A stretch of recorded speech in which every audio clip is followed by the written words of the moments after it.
Vous avez échangé plusieurs mails avec Monsieur Nargelet samedi. Est-ce que vous pouvez expliquer? Samedi, oui, samedi. Il me disait qu'il était sur ce bateau dont je suis canadien, dont j'ignore le nom, et puis qu'il s'apprêtait à faire plusieurs plongées avec des hôtes payants sur l'épave du Titanic.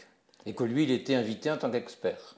Et donc, quelle était l'ambiance? Qu'est-ce qu'il Bah, à vous ce a... moment-là, l'ambiance était normale sur un engin qui avait déjà plongé sur le Titanic en 2021. Bon, évidemment, il n'avait peut-être pas tous les certificats requis, comme disent les journalistes américains, mais il n'avait pas eu de pépin jusqu'à présent. Et donc, Monsieur Nargelet, est-ce qu'il vous a semblé inquiet Oh, ou pas du tout. Non, non, non, pas du tout. Pas du tout. il était dans quel état d'esprit? Dans l'état d'esprit qu'il était content de replonger sur le Titanic et de revoir des choses qu'il n'avait pas, et de voir des choses qu'il n'avait pas encore vues. Puisque son but était d'avoir le maximum de détails sur un champ de débris qui s'étale sur des kilomètres. Donc on n'a jamais tout vu. Est-ce qu'il vous a parlé de crainte peut-être par rapport justement au fait que... Pas du tout, pas du tout.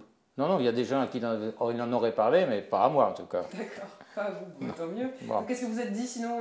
C'était comment les conditions météo, tout ça? Bon, les conditions météo n'étaient pas glorieuses, mais il fait jamais très beau dans ce coin de l'Atlantique. Hein. Je dirais le beau temps est plutôt rare.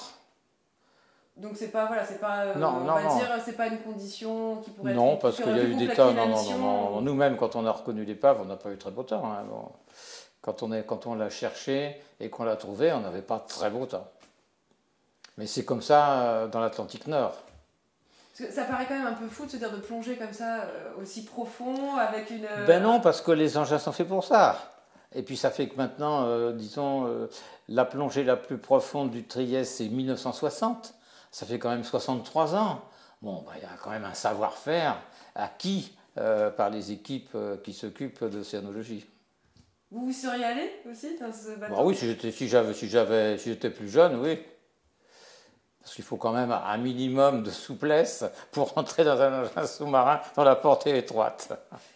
Et vous qui avez déjà fait des plongées, c'est comment en fait, enfin, Ben moi, j'ai plongé dans des sous-marins qui étaient beaucoup plus moins spacieux, puisqu'on était deux, voire trois, dans une boule de 2 mètres de diamètre.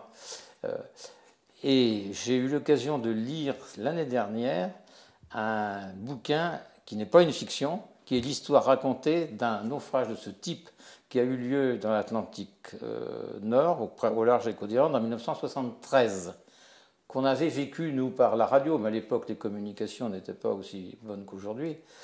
Et le sous-marin, par une suite de fausses manœuvres du navire de surface, s'est trouvé collé sur le fond, alourdi, mais par 500 mètres de fond seulement, et seulement à 250 km des côtes. Et ils avaient de l'oxygène et de l'absorbeur de CO2 pour 3-4 jours, un peu moins sans doute que là.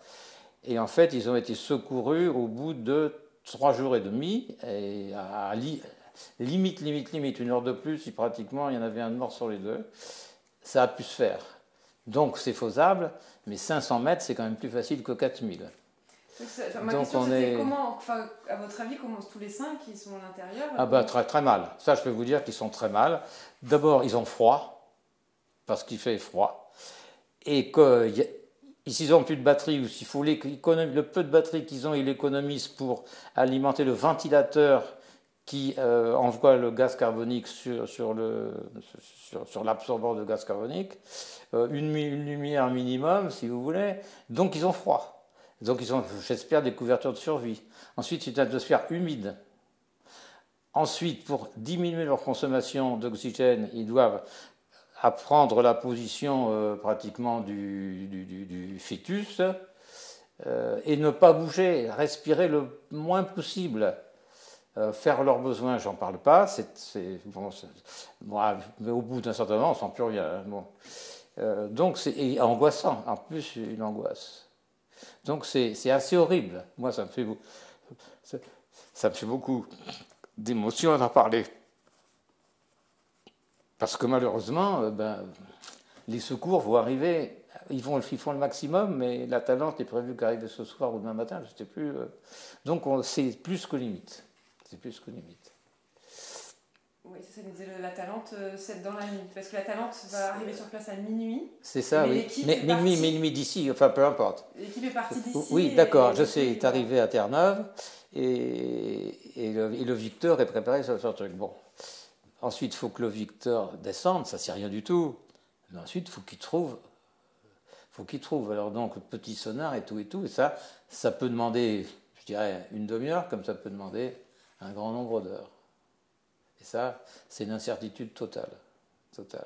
Ensuite, il faudra je pense qu'il sera muni d'un grappin et d'une ligne de vie. Et ensuite, il faudra que le bateau descende sans doute quelque chose. Enfin, là, c'est plus.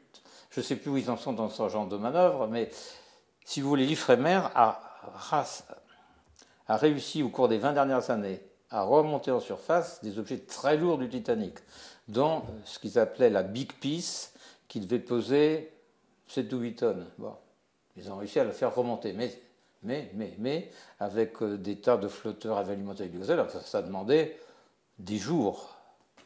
Alors ce sous-marin, il faut espérer qu'il n'a pas fait haut, qu'il pèse le poids de son lest peut-être, et donc, disons, s'il pèse que 100 kilos, c'est rien du tout. S'il pèse ces 10 tonnes, là, ça sera beaucoup plus difficile.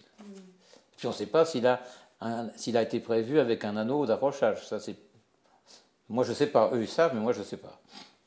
Et quand on plonge, on a conscience de ces risques-là Quand on s'engage sur une mission comme ça, de plonger... À mon avis, les 3 touristes, non.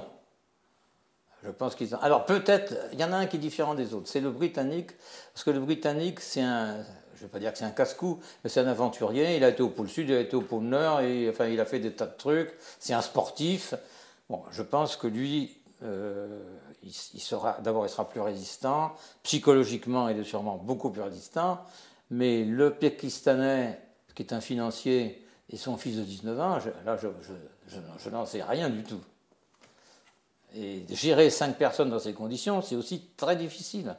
Se gérer à 2 ou 3, ça peut passer, mais 5, c'est sûrement très difficile. Donc je pense que Narjolet et l'autre Roche, là, sont dans une situation très délicate. Le fait de taper sur la coque, ça, c'est une technique ancestrale, je dirais. Quand on est quelque part, à intervalles réguliers, on tape, et on se dit, du moment que c'est intervalle régulier, les gens ils vont dire...